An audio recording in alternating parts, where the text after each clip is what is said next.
Bom, primeiro eu vou contar para vocês o seguinte. Vou explicar uma coisa bem básica para vocês. A gente tem na rotulagem nutricional, a gente tem 3 legislações que são principais, digamos assim. São 3 legislações que vão guiar a gente, tá? Tem a RDC 259, que ela é de 2002, que ela aprova o regulamento técnico sobre a rotulagem de alimentos embalados. Então, ela traz várias informações pra gente, dentre elas, prazo de validade, como que a gente vai descrever prazo de validade, por exemplo, dos alimentos embalados, tá? Então, ela faz algumas orientações aí pra gente.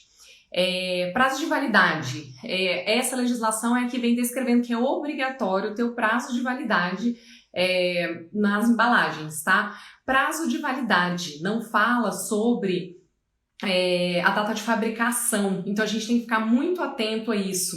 Uma vez uma fiscal me explicou de forma bem clara que foi o seguinte: Carol, o cliente ele não tem que fazer conta, tem que ter a informação final dele, a informação de validade tem que constar do rótulo, tá? Então, por exemplo, se eu vou colocar um alimento que vale daqui a 6 meses, eu não vou colocar lá produzido dia 5 de janeiro, produzido dia 5 de janeiro, válido por 6 meses. Não, eu vou colocar a validade dia 5/7 de 2020, por exemplo, tá? Então a gente sempre tem que pensar isso, que a validade é a data final. A gente tem que colocar a data final e não a data que a gente fabricou. Pode colocar a data de fabricação? Pode, sem problema, é um complemento, né? Você bota fabricação, validade e lote, por exemplo. Mas você não pode colocar só a fabricação e válido por X tempo. Isso que não pode. Aí a gente tem uma segunda legislação, que é a 359, de 2003. Ela vem aprovando a questão do porcionamento. Essa legislação 359, ela aprova o regulamento técnico de porções de alimentos embalados para fins de rotulagem nutricional. Então, quando eu for fazer quando eu for calcular uma rotulagem nutricional, eu vou observar essa legislação para eu ver aonde que esse alimento se encaixa, em qual tipo de alimento ele se encaixa, para eu poder elaborar essa rotulagem, tá? Então, por exemplo, vou dar o exemplo da pergunta aqui, que foi sobre o iogurte. Deixa eu achar a pergunta aqui. Aqui. Como rotular um produto que tem mais de uma porção? Por exemplo, bandejinha de iogurte. A rotulagem, ela é justamente baseada na porção. Então, a porção, o copinho do iogurte, ele deve ser de acordo com a porção. E aí eu fui lá na legislação, na 359, e vi essa parte do iogurte, por exemplo. A parte do iogurte está na tabela número 4, que é leites e derivados, tá? Então, leites e derivados. A porção de leites e derivados é de 200 ml, e a medida caseira, 1 copo. Então, toda vez que a gente for descrever a rotulagem, a gente vai escrever a medida caseira e a medida de porção, tá? Em gramas ou em mls. Então, nesse caso específico do iogurte, por exemplo, a tabela de informação nutricional, ela vai de acordo com essa referência. 200 ml ou 200 gramas, 1 copo, ok? Então é assim que a gente vai avaliar. E isso serve para qualquer produto. Se você for pegar um biscoito, se você for pegar uma fruta, se você for pegar, deixa eu ver o que mais que saiu aqui, queijo, qualquer tipo de alimento que você for fazer rotulagem dele, você vai olhar nessa legislação, a legislação 359, que ela determina as porções para alimentos embalados, ok? Então é essa legislação que vai basear a gente para poder colocar naquela parte inicial da tabela qual que é a informação de porcionamento, tanto em gramas quanto em medida caseira, que é obrigatório colocar as 2 informações, tá?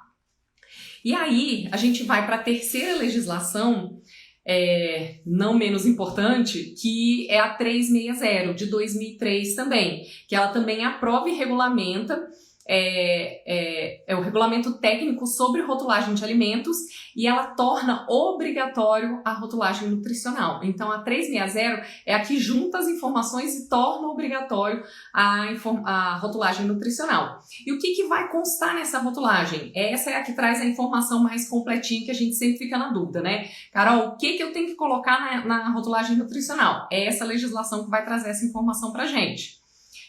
Declaração de valor energético e nutrientes, obrigatório. Carboidrato, proteína, gorduras totais, gorduras saturadas, gorduras trans e fibra alimentar, tá? Ela vai trazendo pra gente, ela vem trazendo pra gente essa legislação no anexo A, uma tabela de referência de nutrientes. Quando a gente tem aquela referência de 2.000 calorias para uma dieta diária, não sei o que, é essa legislação que vem trazendo isso, tá? Então a referência é valor energético, por exemplo, 2.000 calorias, carboidrato 300 gramas, é aí que a gente vai fazer aquela conta para a gente avaliar qual que é o percentual de valor de referência diário que a gente tem dentro daquele alimento nosso, né? Então eu tenho o iogurte, por exemplo, ele tem X calorias, essas X calorias equivalente a 2.000, ela dá X% do valor de referência diário. É essa legislação que vem trazendo esses números de referência pra gente poder calcular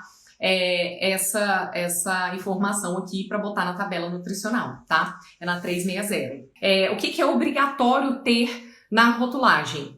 O nome do produto, designação, o peso dele líquido dentro da embalagem, a lista de ingredientes, a tabela de informação nutricional, o prazo de validade, a forma de consumo daquele alimento. Essas informações são obrigatórias no rótulo, tá? O nome do fabricante, aonde é fabricado, endereço, um telefone, saque de contato, né? Telefone, e-mail, alguma informação de contato, tá? Como se apresentar à empresa como consultora de rotulagem? Gente, isso aí é uma questão, por nada, imagina, a gente tem que saber o seguinte, eu falo sempre para vocês que a gente tem que saber o que a gente sabe fazer antes da gente se apresentar para o cliente. Porque, eu já disse 1000 vezes, não está escrito na testa que a gente é nutricionista, muito menos que é nutricionista de produção, que as pessoas muitas vezes não conhecem, não entendem que serviço é esse. Então, o cliente precisa saber o que a gente sabe fazer, né? E para isso, a gente tem que fazer uma apresentação. Como apresentação, Carol? A gente tem que estruturar essa apresentação, seja ela online, por exemplo, no seu Instagram. Digamos que você vai usar o seu Instagram como sua mídia social de divulgar o seu trabalho. Perfeito, é uma mídia que está muito em alta, muita gente está dentro do Instagram, os empresários estão dentro do Instagram, então é uma forma boa da gente divulgar, Então, como que a gente vai fazer isso? Lá na nossa bio do nosso Instagram, a gente tem que descrever isso, o que você faz, tá? Então é uma das coisas que você pode colocar. Você pode colocar generalizado como consultoria, mas você pode descrever também. Faz manual, faz rotulagem, faz ficha técnica, você pode descrever quais são os serviços que você executa, tá? Outra forma, que isso aí eu já contei isso uma vez, vou contar de novo essa história, que eu já conquistei clientes através disso, assim, de você ir atrás. A gente tem, como eu disse, não está escrito na testa, né? Então a gente tem que ir atrás do nosso cliente. Como assim, Carol?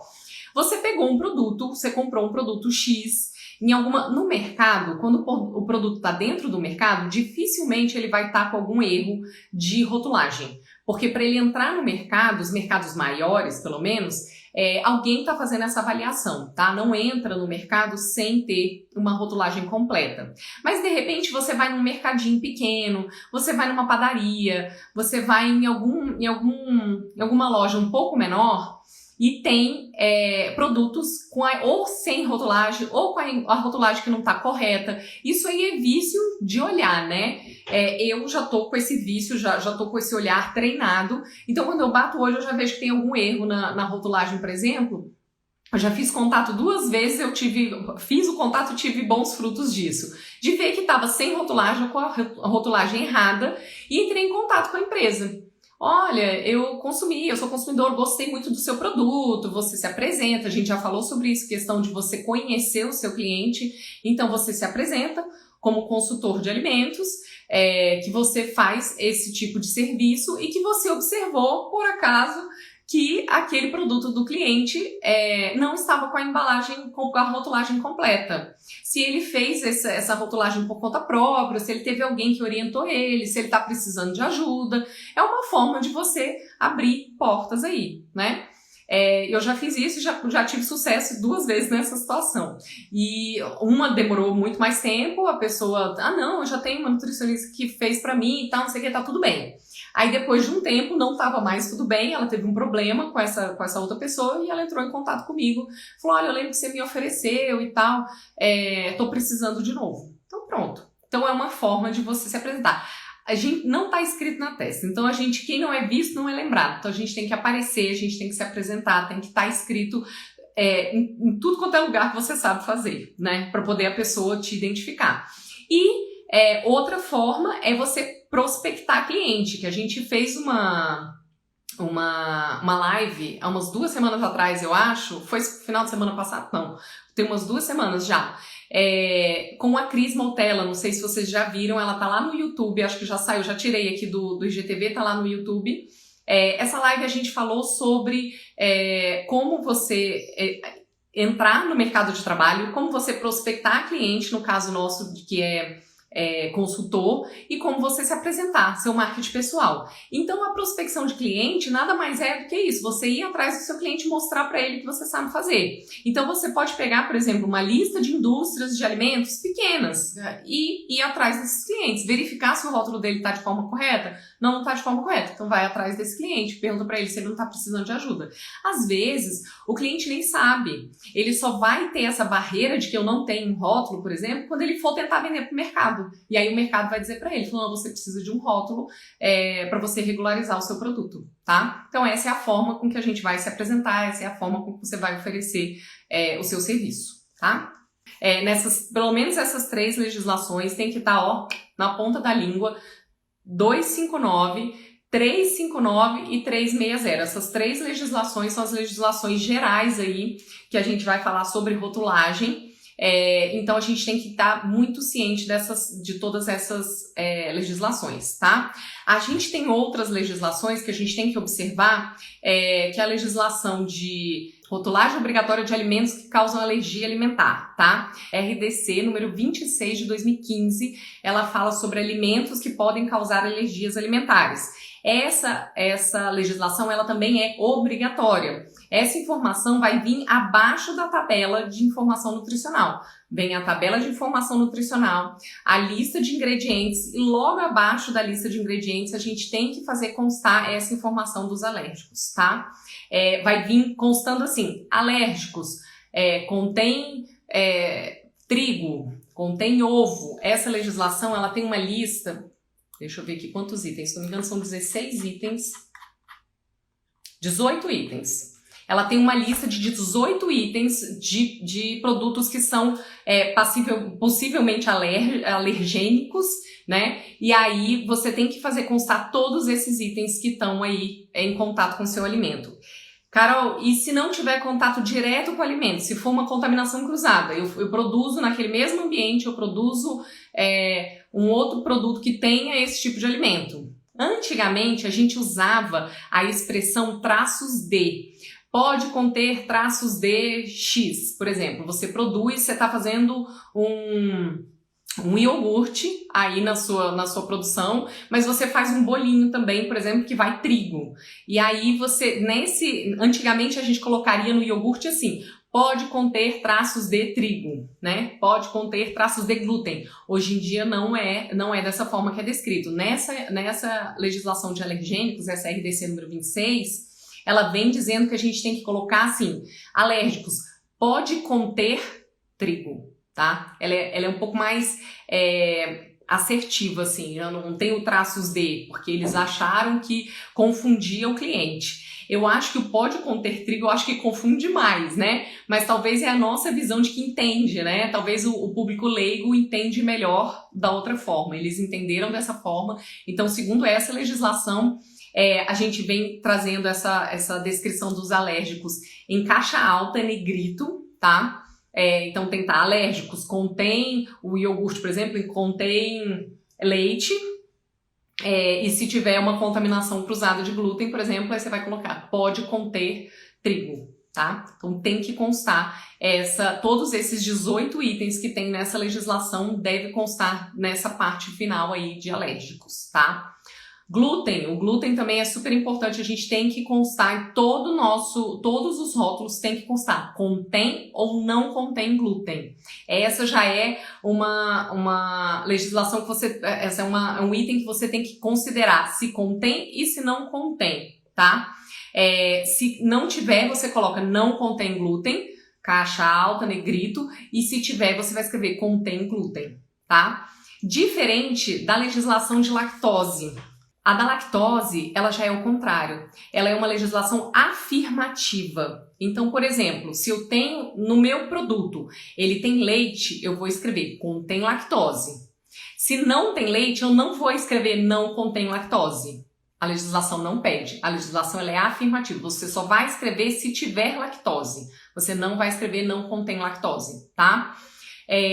A legislação do glúten, ela observa a questão da contaminação cruzada. Então, por exemplo, se eu tenho uma produção que tem uma contaminação cruzada, você tem que escrever, mesmo que eu vou voltar ao exemplo do iogurte, né? Eu produzo iogurte, eu produzo bolinho. Se você produz esse bolinho com trigo no mesmo ambiente que você produz o iogurte, você vai ter que escrever na rotulagem do iogurte, você vai ter que escrever que contém glúten, tá? Porque o glúten, ele fica em suspensão no ar, então ele traz uma contaminação cruzada. Já da lactose, não. O bolinho, se ele não levar leite, você não precisa dizer que contém leite, tá? Porque ele tem um limite, né? Que a contaminação cruzada não considera, tá? Se tiver glúten, tem que colocar, contém glúten. Letra maiúscula e caixa alta, tá, gente? Tem que observar isso. Essas legislações, elas vêm riquíssimas em detalhes também, tá? A informação escrita, informação nutricional tem que estar em destaque, maior do que as demais informações da tabela de informação nutricional. O tamanho da letra vem descrevendo nessas legislações. Então, são vários detalhes que a gente vai observar, tá? São vários detalhes. A rotulagem nutricional, ela não é uma coisa simples de ser feita, diferente da ficha técnica, que também não é simples, mas é um pouco mais simples. A ficha técnica você pode trazer informações nutricionais na ficha técnica? Pode, porque às vezes você tem algum cliente que quer a questão da informação nutricional pura, assim, para saber quanto que tem de carboidrato, quanto que tem de proteína, quanto que tem de gordura. Perfeito. A rotulagem, ela já é uma informação muito mais complexa, tá? Você vai fazer o valor de referência diária, essa proporção, você vai fazer essa questão da lista de ingredientes, que ele vai do que tem mais quantidade para o que tem menos quantidade, né? De forma decrescente. Então, são várias informações aí que a gente vai agregar, tá? Então, a rotulagem, ela é um pouco mais complexa por conta disso, porque são várias informações agregadas aí que a gente tem que somar nessa informação. Não é simplesmente a tabela de informação nutricional. A gente falou sobre isso semana passada. Que às vezes a pessoa pergunta assim, mas eu quero só colocar para o meu cliente, só para ele ficar ciente quais são os ingredientes e quanto que tem de caloria. Isso é uma informação nutricional. Perfeito, você pode colocar sem problema nenhum. Rotulagem, a obrigação da rotulagem é quando a gente embala o produto na ausência do cliente e aí sim ele vem completinho, tá? Se for contaminação cruzada, tem que descrever que contém glúten. Aditivos aparecem na lista de ingredientes também. Eles aparecem por último, tá? Os aditivos nutricionais, você descreve todos os ingredientes e por último você descreve os aditivos de conservantes, tá? Essa foi uma dúvida que eu tive do glúten e eu cheguei a fazer uma pesquisa na Anvisa sobre isso. E aí me deram essa resposta, não pode conter glúten, contém glúten. Se tiver o glúten, por ele ser esse altamente sensível, né, e ficar em suspensão e ter essa possibilidade de contaminação cruzada, tem que ser afirmativo, contém glúten, tá? Então a lactose só aparece se tiver lactose no produto? Sim. Não, a lactose você não vai escrever não contém lactose, não. A lactose ela é afirmativa, a legislação de lactose ela é afirmativa. Se tiver lactose, você vai escrever contém lactose. Se não tiver, você não vai escrever não contém lactose, tá? A legislação não recomenda o não contém lactose. Eu uso taco também, eu tenho várias tabelas na verdade. Sabe por que eu uso a taco? Eu acho ela muito mais prática porque eu tenho ela no computador. Aí eu já pego, a taco tem gordura trans, tem fibra, que as outras são difíceis de achar, Guilherme Franco até tem, né? Mas elas são mais difíceis de encontrar, então eu uso a taco como referência e calculo todas as minhas rotulagens pela referência da taco, tá? Eu acho ela bem mais prática. Com certeza tem muito rótulo errado, porque as pessoas entram pensando nisso, né? Que tem que colocar o não contém lactose até pelo hábito do não contém glúten, né?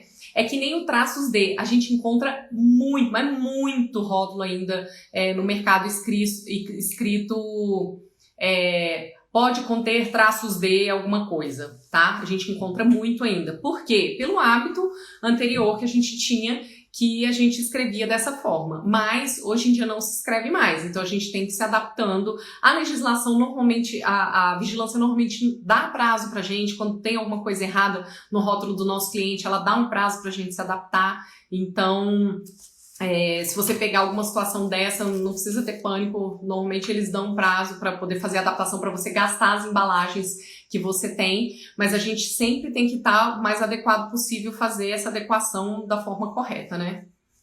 De acordo com a legislação nos rótulos, quais são os itens obrigatórios? Eu falei também mais no iniciozinho, mas eu vou repetir. Nomenclatura do produto, o nome dele, o peso líquido daquele produto, lista de ingredientes em forma decrescente do que tem mais para o que tem menos, informação nutricional, os alérgicos, né, os alimentos que são alergênicos, forma de consumo, data de validade e lote, nome da empresa, CNPJ e contato da empresa, tá? A gente tem que ter um saque também na rotulagem, seja um e-mail, seja um telefone, algum serviço de atendimento ao consumidor, tudo isso tem que constar no rótulo. Se você quiser fazer esse produto chegar a um mercado, por exemplo, o mercado vai te exigir também que você tenha código de barras desse produto, mas isso não vem constando da legislação de rotulagem, não é obrigatório na rotulagem, é obrigatório para o mercado, já é um passinho a mais que você pode dar aí para o seu cliente, essa questão do código de barras também, tá? O que você vai fazer para declarar os alergênicos? Você vai observar essa legislação, a RDC número 26 de 2015, ela traz uma lista de 18 itens de alimentos que são potencialmente alergênicos. Então você vai observar se no seu produto tem algum desses itens e aí você vai descrever no seu rótulo esses itens que são potencialmente alergênicos. Então você vai escrever informação nutricional, você bota a tabela de informação nutricional, descreve a lista de ingredientes dos seus produtos, descreve contém ou não contém glúten. Logo abaixo, junto dessa lista de ingredientes, você vai descrever alérgicos, contém leite, contém trigo, contém ovo. Se for o caso de contaminação cruzada, ponto, continua a frase, pode conter trigo, por exemplo, tá? É assim que você vai descrever os alérgicos dentro dessa legislação aí, RDC número 26. Já produtos que têm validade lote, mas não tem fabricação, é correto? Perfeito, é isso. O correto é esse, você colocar a validade e o lote, tá? Não existe necessidade ou obrigatoriedade de você colocar a data de fabricação. A data, você pode colocar fabricação, validade e lote, mas o obrigatório é fabricação e lote. Qual que é a legislação? Essa aqui eu até anotei. Deixa eu ver qual que fala isso aí. É a 259. A 259, tá? A RDC 259, no item número 6.6, ela fala sobre prazo de validade. Deve ser declarado o prazo de validade. O prazo de validade deve conter pelo menos o dia e o mês para produtos que tenha prazo de validade não superior a 3 meses, o mês e o ano para produtos que tenham validade superior a 3 meses. Então, por exemplo, se vale 6 meses, eu produzi dia 1º de janeiro, eu vou colocar a validade 1º de julho do ano, tá? Então, eu tenho que colocar a validade e o lote são obrigatórios. A data de fabricação não é obrigatório, mas ele fala aqui, pelo menos deve constar esses 2 itens, que é prazo de validade e lote, tá? E aí tem formas de você colocar, tá? Essa legislação, a 259, ela fala também como que você vai declarar. Você não pode escrever do jeito que você quiser, né? Ela tem assim, o prazo de validade deve ser declarado por meio de uma das seguintes expressões. Consumir antes de, você bota a data. Válido até, bota a data. Validade X. Val, V-A-L, 2 pontos e bota a data. Vence em X, vencimento, VTO, péssima abreviação, né? mas tem aqui como opção, vence, 2 pontos, consumir preferencialmente antes de. São as expressões que são permitidas pela legislação você colocar para descrever o prazo de validade, tá?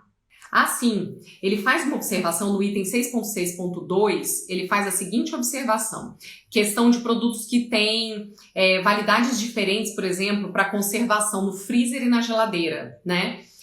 Validade a menos 18 graus, aí, em parênteses, freezer, você bota a data. Aí, ou a opção embaixo, né? Validade a menos 4 graus, congelador, tal data. Validade a X graus de geladeira, tal validade. Isso acontece com produtos que podem ser conservados de forma diferente. Então, se você tem forma de conservação diferente, ele pode ficar na geladeira ou ele pode ficar no freezer, você tem que descrever para o seu cliente essas formas de conservação diferentes, tá? Porque às vezes ele deixa, você bota um prazo de validade maior, né? Que é o seu prazo de validade limite, né? Que é o tempo de freezer, por exemplo. E o cliente mantém ele na geladeira. Aí ele vai perder um pouco dessa validade. Uma outra coisa que pode ser descrito na embalagem, também na rotulagem, após aberto. Quando você tem um produto que você não consome ele de imediato, por exemplo, um copo de requeijão. Você abre um copo de requeijão e não vai consumir ele inteiro.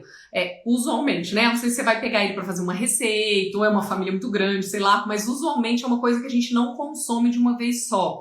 Então, é interessante que conste também na rotulagem a informação: após aberto consumirem, manter sobre refrigeração, consumir em X tempo, tá? A validade, porque ele perde essa validade, né? A validade integral dele é de 1 mês, 2 meses, mas após aberto, manter sob refrigeração e consumir em 3 dias. Manter sob refrigeração e consumir em 5 dias.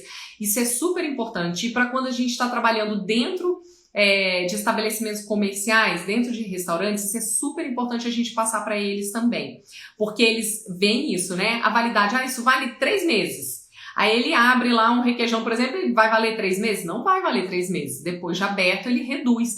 Tem o prazo de validade e o prazo de consumo. São dois itens diferentes, né? Então, é interessante sempre observar essa questão do prazo de consumo após aberto, consumir em X tempo, e descrever isso para o nosso cliente também. Essas informações, elas são fundamentais para a gente guiar o nosso consumidor, né? Obrigada pela presença, obrigada pelo carinho aí, pela atenção. Beijos!